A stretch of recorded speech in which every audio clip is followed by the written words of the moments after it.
కందుకూరులోని Telugu Desam party కార్యాలయంలో MLA Inturi Nageswararao 111 మంది లబ్ధిదారులకు 78,28,829 రూపాయల విలువైన సీఎంఆర్ఎఫ్ చెక్కులను పంపిణీ చేశారు. ఈ సందర్భంగా మాట్లాడుతూ పేదలకు అవసరమైన వైద్య సహాయం అందించడమే కూటమి ప్రభుత్వ లక్ష్యమని తెలిపారు. ఇప్పటి వరకు కందుకూరు నియోజకవర్గంలో 1,632 మంది పేదలకు 12,52,00,000 రూపాయల సీఎంఆర్ఎఫ్ సాయం అందించినట్లు వెల్లడించారు. చెక్కులు అందుకున్న లబ్ధిదారులు ప్రభుత్వం, ఎమ్మెల్యేకు కృతజ్ఞతలు తెలియజేయగా కార్యక్రమంలో పార్టీ నాయకులు, కార్యకర్తలు, లబ్ధిదారులు, వారి కుటుంబ సభ్యులు పెద్ద సంఖ్యలో పాల్గొన్నారు.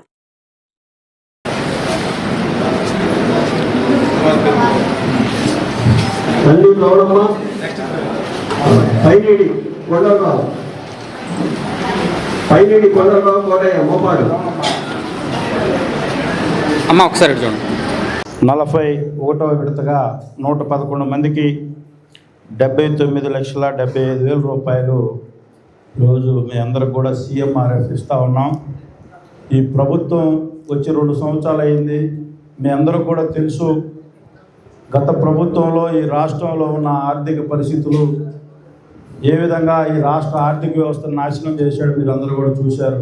కనీసం గ్రామాలకు పోతే రోడ్లు లేవు, తాగడానికి కనీసం ఆర్డబ్ల్యూఎస్ లేదు, ఒక ఇరిగేషన్ ట్యాంకులు, ఇరిగేషన్ చెరువులు ఏమైనా ఉంటే ఆ చెరువులకు 1,00,000 రూపాయలు కూడా ఖర్చు పెట్టలేని పరిస్థితుల్లో ఈ రాష్ట్ర ప్రభుత్వం, అలాగే ఉద్యోగస్తులకి 1వ తారీఖున ఉద్యోగ శాలరీలు కూడా ఇవ్వలేని పరిస్థితుల్లో ఈ రాష్ట్ర ప్రజలందరూ కూడా ఒక ఎక్స్పీరియన్స్ ఉన్న ముఖ్యమంత్రి కావాలి ఈ రాష్ట్రానికి, అన్ని వర్గాల ప్రజలు కూడా ఒకటే తీర్పు ఈ రాష్ట్రంలో చంద్రబాబు నాయుడు గారు నాయకత్వంలో ఈ రాష్ట్ర ప్రభుత్వం ముందుకు పోద్దని చెప్పి మీరందరూ కూడా ఆశీర్వదించారు. ఈరోజు ఈ రాష్ట్రంలో ఉన్న ఆర్థిక పరిస్థితులను దృష్టిలో ఉంచుకొని ఆయన కూడా ఆయనకున్న ఎక్స్పీరియన్స్తో ఈ రాష్ట్రంలో అన్ని వర్గాల ప్రజలు సుఖ సంతోషాలతో ఉండాలి. మనం ఏవైనా ఇబ్బందులు పడవచ్చు కానీ పేదవాడు ఇబ్బందులు గురి కాకూడదు, మనం వాళ్ళకి చేదోడు వాదోడుగా ఉండాలనే ఆలోచనతోనే ఈరోజు ఇంత పెద్ద ఎత్తున సీఎంఆర్ఎఫ్ చెక్కులు ఇస్తూ ఉన్నాడంటే ఈ రాష్ట్రంలో పేద వర్గాల ప్రజల పట్ల ఈరోజు సీఎం గారు ఏ విధమైన మంచి అభిప్రాయంతో పనిచేస్తూ ఉన్నాడో మీరందరూ కూడా ఒకసారి గుర్తు చేసుకోవాలని చెప్పి ఈ సందర్భంగా మీకు తెలియజేసుకుంటూ, మన వాళ్ళందరూ కూడా చెప్పారు, మీరందరూ కూడా గత ప్రభుత్వంలో అనేక ఇబ్బందులకు గురయ్యారు ప్రజలు, సామాన్య ప్రజలు. ఒక గ్రామంలో ఒక ట్రాక్టర్ ఇసుకు తీసుకొని వచ్చుకోవాలంటే 4,000 రూపాయలు, అది కూడా వైసీపీ నాయకులు ట్రాక్టర్లే పనిచేసే పరిస్థితి ఉండేది గత ప్రభుత్వంలో. ఏదన్నా ఒక పని చేసుకోవాలంటే రోడ్డు మీదకి వస్తే పోలీస్ స్టేషన్లో కేసులు, అనేక రకాలుగా ఇబ్బందులు మీరందరూ కూడా గురయ్యారు.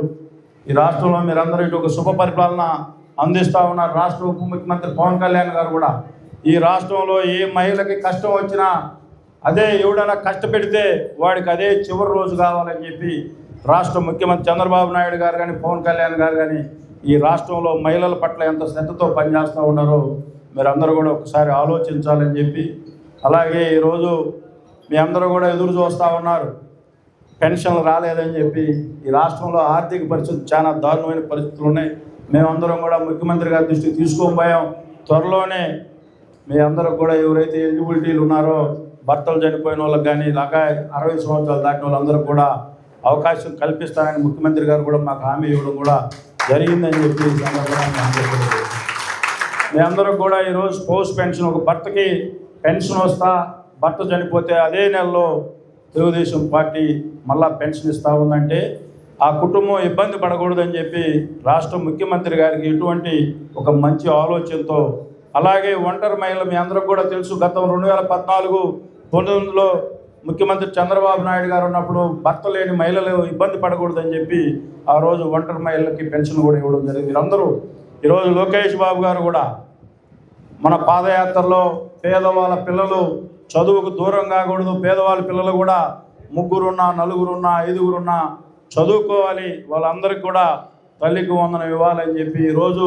ప్రతి కుటుంబంలో ఎంతమంది పిల్లలు ఉంటే అంతమందికి తల్లికి వందనం ఇస్తూ ఉన్నారంటే మీ అందరూ కూడా ఒకసారి ఆలోచించాలి. ఏ ప్రభుత్వం అయితే పేదవాళ్ళ కోసం పనిచేస్తూ ఉంది, ఏ ప్రభుత్వం గ్రామాల్లో మౌలిక వస్తువులు కల్పిస్తూ ఉంది, ఏ ప్రభుత్వం అయితే మన పిల్లలకు ఉపాధి అవకాశాలు, ఉద్యోగ అవకాశాలు కల్పిస్తూ ఉన్నాయో ఆ ప్రభుత్వాన్ని మీరు ఆదరించాల్సిన అవసరం మీ మీదే ఉందని చెప్పి ఈ సందర్భంగా మీ అందరూ కూడా తెలియజేసుకుంటా ఉన్నా. ఒక్కసారి అని చెప్తే ఈ రాష్ట్రంలో ప్రజలు నమ్మి ఓటేస్తే ఈ రాష్ట్రాన్ని ఏ విధంగా నాశనం చేశాడో మీరందరూ కూడా ఒకసారి ఆలోచించాలని చెప్పి ఈ సందర్భంగా మీ అందరూ కూడా తెలియజేస్తా ఉన్నా. ఈరోజు సొంత తల్లికి చెల్లికి న్యాయం చేయలేనివాడు మరలా నేను రాష్ట్ర ప్రజలు నన్ను ఇంకొకసారి ఆలోచించండి అని చెప్పే పరిస్థితి ఉందంటే మీరందరూ కూడా ఒకసారి సొంత కుటుంబంలో వాళ్ళకే న్యాయం చేయలేనివాడు పక్క వాళ్ళకి ఎటువంటి న్యాయం చేస్తాడో మీరందరూ ఆలోచించాలని చెప్పి ఈ సందర్భంగా మీ అందరూ కూడా తెలియజేసుకుంటూ ఆ రోజు ఎలక్షన్లో ఏదైతే చెప్పామో ఈ నియోజకవర్గంలో మీరందరూ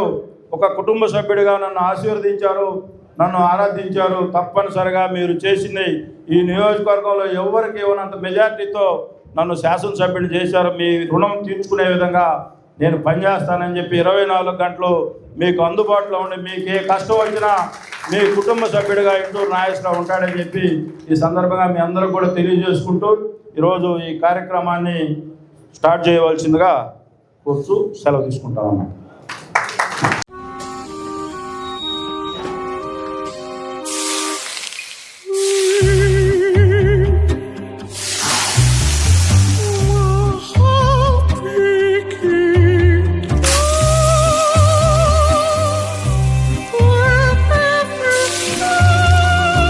No matter the heat outside, stay cool inside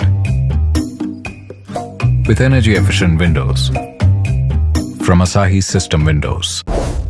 Please subscribe SS News AP.